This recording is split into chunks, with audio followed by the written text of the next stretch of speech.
Good morning. Today is Tuesday, April 26th, 2022. This Wednesday night and Thursday is Yom HaShoah, Holocaust Memorial Day. Yesterday we sent an email concerning a community-wide virtual program that's taking place this Wednesday night, plus a remarkable Zoom program that we are putting on this coming Sunday night.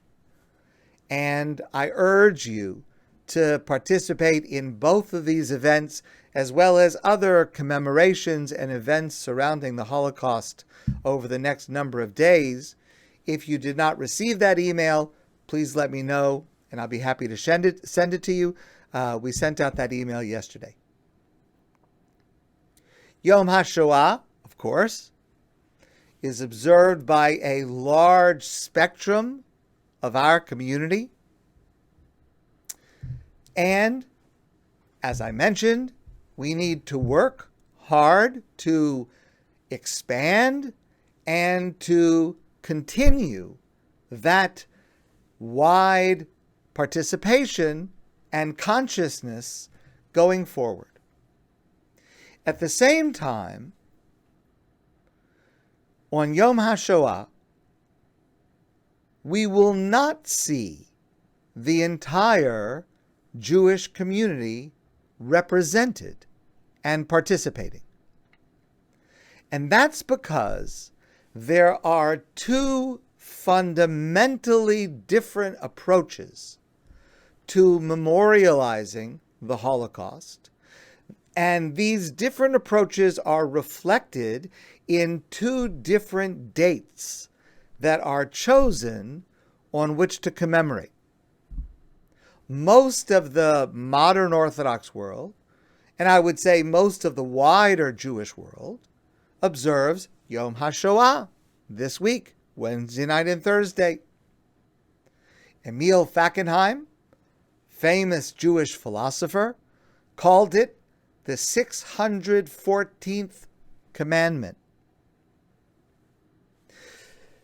The rest of the Orthodox world, the so-called yeshiva world, the Haredi world, the Hasidic world, whatever terms you want to use, usually will commemorate the Holocaust on Tisha B'Av, the 9th day of Av, the fast day during the summer that commemorates the destruction of the first temple, the first Beit HaMikdash in Yerushalayim, the second destruction by the Romans, as well as other catastrophes in Jewish history.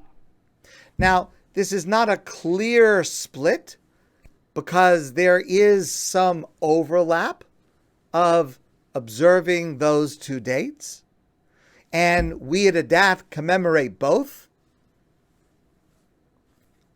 What's interesting is that each side of this debate is critical of the other, and each side thinks that they are the ones who are maximizing the observance of the Holocaust, and the other, by choosing the other date, is minimizing the Holocaust.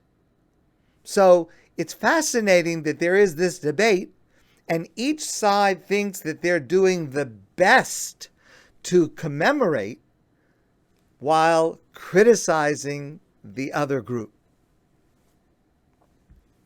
For example, Rabbi Moshe Feinstein writes that the proper observance of the Holocaust is on Tisha B'Av. And by commemorating the Holocaust on Tisha B'Av, we show how great, terrible, and catastrophic it was as it stands alongside the destruction of the Beis HaMikdash, the greatest catastrophe in Jewish history, in its momentous magnitude. And that's why we show the greatest reverence, the greatest appreciation of the horror of the Holocaust, the greatest way to memorialize it by including it in Tisha B'Av alongside our greatest national tragedy. And to dedicate a separate day like Yom HaShoah would denigrate the Holocaust. Of course, that's not the intention of those who do it, but his point is that we designate a day as a mark of a tragedy when it is a local tragedy. That's when we designate a specific day. And that's happened throughout Jewish history. To commemorate Yom HaShoah on a day when it's commemorated by itself is to belittle the significance as if it's only a local event and does not achieve the national and historic proportions that Tisha B'Av is meant to commemorate. And that's why, according to Rabbi Moshe Feinstein and many others who follow his view, it is more respectful, more significant to save, to reserve the Holocaust memorial to Tisha B'Av and not to dedicate a separate day for it. Emil Fackenheim, on the other hand, writes that a distinct day to commemorate the Holocaust is necessary to recognize the unique features of the Holocaust. It's not just another pogrom. It's not even just the biggest pogrom. It's not just another persecution or even the biggest persecution. Rather, the Holocaust is sui generis. It is in a category by itself. And therefore, to recognize the uniqueness of the Holocaust, it must be commemorated by itself and not folded in to commemorating other national tragedies. And, according to Fackenheim, to commemorate the Holocaust on Tisha B'Av, along with those other tragedies, is to minimize it. Okay? Fascinating debate. Continues till today. So if you're not going to choose Tisha B'Av, which day do you choose? And this is a bit of a complicated problem. On April 27, 1951, the Israeli Knesset declared that the 27th day of Nisan, this year, Wednesday night and Thursday, is to be dedicated as Yom HaShoah Umered HaGetaos, the day of commemorating the Holocaust and the ghetto uprising, referring to the Warsaw Ghetto. Later, the official name of the day became known and is known today officially as Yom HaShoah v'Hagvura, a day commemorating the Holocaust and heroism. Now, the choice of that specific date was intended to commemorate the Warsaw Ghetto uprising.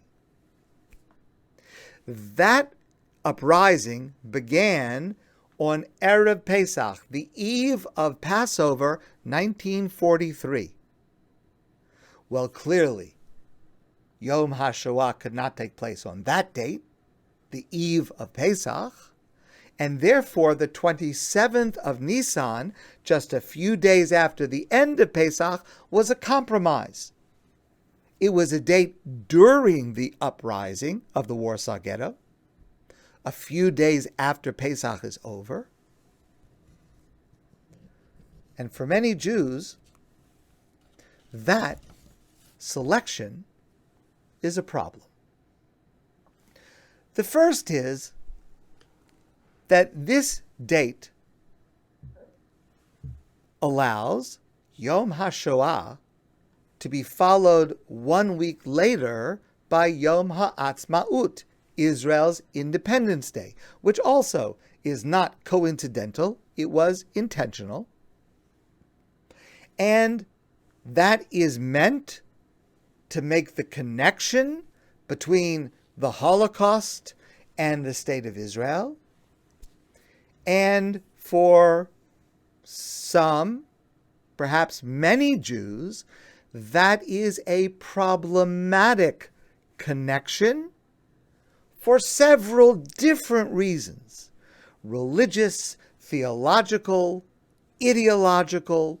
It's complicated, but it is, for many Jews, a problematic, overt connection.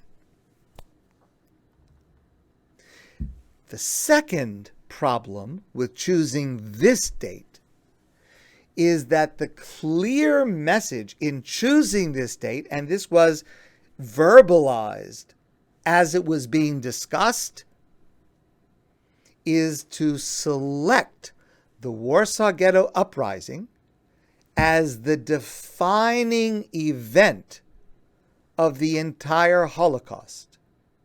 This is the event through the prism through which we will view the Holocaust, by commemorating it on the date that is connected with that Warsaw Ghetto Uprising. In the words of one writer who participated in this debate, the choice of this date was to redeem the character of passive victims. The idea that somehow Jews were passive and went to their deaths as sheep, which I would never use those words, and I don't think that's true, but one hears this type of comment being made, and choosing this date of the Warsaw Ghetto Uprising is meant to, again, redeem the character of passive victims. Again, I don't want to identify myself with that quote. I'm just sharing with you how it was framed at the time in choosing this date. But the question that raises is that the uprising of the Warsaw Ghetto, is that the only behavior, is that the only response of Jews that we will honor, that we will commemorate? What of those Jews who, for example, maintained their faith during the Holocaust and after the Holocaust? That surely is as great, if not greater, an act of heroism. What of those who survived and then somehow found within themselves the strength to rebuild lives filled with children and futures and joy and life? Isn't that an incredible, I would say miraculous form of heroism? And many, many other models and forms and expressions of heroism. Is choosing the 27th of Nisan as the day of Yom HaShoah somehow an indictment of those who did not fight back, of those who showed other kinds of heroism? And it is discomfort with those questions that leads some to be uncomfortable commemorating the Holocaust this Wednesday night and Thursday.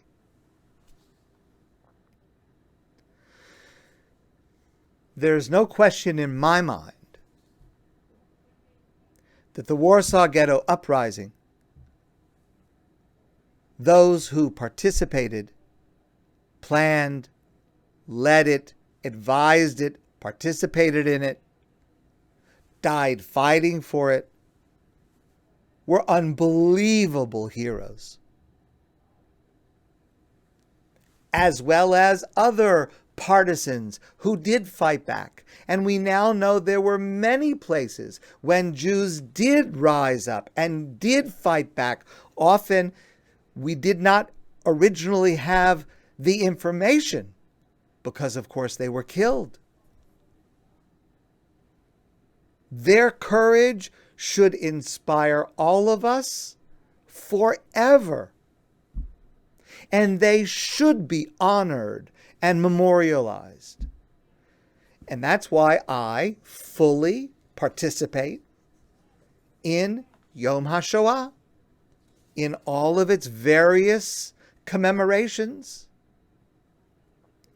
At the same time, we must recognize there are many kinds of heroism, all of which were in evidence during the Holocaust, and all of which are deserving of respect and honor and commemoration. As I mentioned, here at ADATH, we participate fully in Yom HaShoah, and we also utilize Tisha B'Av as a day to commemorate the Holocaust in saying kinos, the lamentations for the Holocaust, and in telling stories and other ways of commemorating on that day. We do both. Now, I would never say the following on my own. I would never use these words on my own. But I will quote Viktor Frankl, who, of course, went through the Holocaust and survived the Holocaust. And if anyone has the right to speak about heroism of the Holocaust, it's Viktor Frankl. So allow me to share these words. Viktor Frankl once said the following. He said, "I'll never forget an interview I once heard on Austrian TV given by a Polish cardiologist who, during World War II, had helped organize the Warsaw Ghetto Uprising. And the reporter said to this man, this doctor, 'What a heroic deed you have done, sir.' And the doctor calmly replied to the reporter and said, 'Listen, to take a gun and shoot is no great thing. But if the SS leads you to the gas chamber or to a mass grave to execute you on the spot, and you can't do anything about it except for going your way with dignity, this is what I would call heroism.'" Not my words, but words quoted by the late Viktor Frankl.